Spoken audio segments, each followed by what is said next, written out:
Hello everyone. Accounts में आज हम कल हमने जहाँ से छोड़ा था वहीं से स्टार्ट करेंगे। Accounts in normal term are record of receipt in payments as well as of income and expenditure.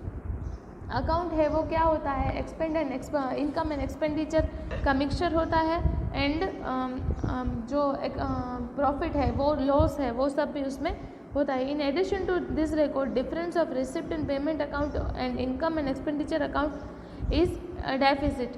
When payment is deducted from receipt or expenditure from income, different is as called benefit or profit. When the receipt is deducted from payment of income from expenditure, different is called as loss or profit. जब income से ज़्यादा expenditure होता है तो वो loss होता है, और जब एक्सपेंडिचर से ज़्यादा इनकम होती है तो वो क्या होता है, प्रॉफिट। ये बहुत ही सिंपल थिंग है। For example, a trader has purchased goods of rupees 10,000, transportation expense paid to 2,000, मतलब 10,000 goods का 12 plus 2,000 expenditure, and the entire goods are sold for 15,000. Goods solve कितने में किए, 15,000। तो हमको क्या करना पड़ेगा, सबसे पहले here the receipt of income is 15,000, तो पेमेंट एक्सपेंडिचर कितना होगा 12,000, क्योंकि 10,000 गुड्स का प्राइस और 2,000 एक्सपेंडिचर, और 10,000 plus 2,000 thus the difference of 3,000 is called profit और गेन, ये प्रॉफिट होगा। अ मेथड और system which is maintain to keep account is called accounting, और जो सिस्टम है वो मेंटेन करने को क्या बोलते हैं, accounting. Accounts are also known as book keeping. Accounting term is used as synonym of book keeping, ये 1 मार्क्स में आ सकता है। Accounting term is used as synonym of book keeping. In this book, accounting term is used in place of bookkeeping. Subjects like physics, chemistry, mathematics, accounting subjects also has its own existence and significance in the society. Accounting has its own social utility. Accounting has its own rules and principles.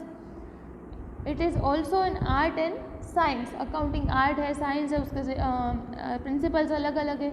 Professional bodies are working at national and international level for smooth functioning of accounting system. तो ये accounting क्या था वो है। अब accounting का meaning, exact meaning वो हम देखेंगे। What is accounting? Accounting is presented in form of definition by different accounting professional और bodies. On the basis of definition of the concept of accounting can be understood, the following definition is given by American Institute of Certified Public Accounts. ये आपको इसका full form याद रखना है, 1 marks में आ सकता है। और अब उसकी डेफिनेशन देखें तो accounting is an art of recording, classifying, summarising in a significant manner and in terms of money, transaction and events which are in part at least of financial character and interpreting the result thereof. But keeping development of accounting in mind, the following definition is given by American Standard Council ASC. American Standard Council की ये definition है। About economic entries that is intend to be useful in making economic decisions, ये दोनों definitions आपको लिखनी है। From the above mention definitions the following. अब ये हम कल करेंगे, लेकिन आज आपको होमवर्क में क्या करना है, ये 1 मार्क्स वाले क्वेश्चन मैंने जो टिक करवाए हैं वो क्वेश्चन लिखना है, फिर आंसर लिखना है, और ये दोनों जो डेफिनेशंस है वो आपको होमवर्क में लिखनी है। तो नोटबुक में आज आपको होमवर्क इतना ही करना है। Thank you so much.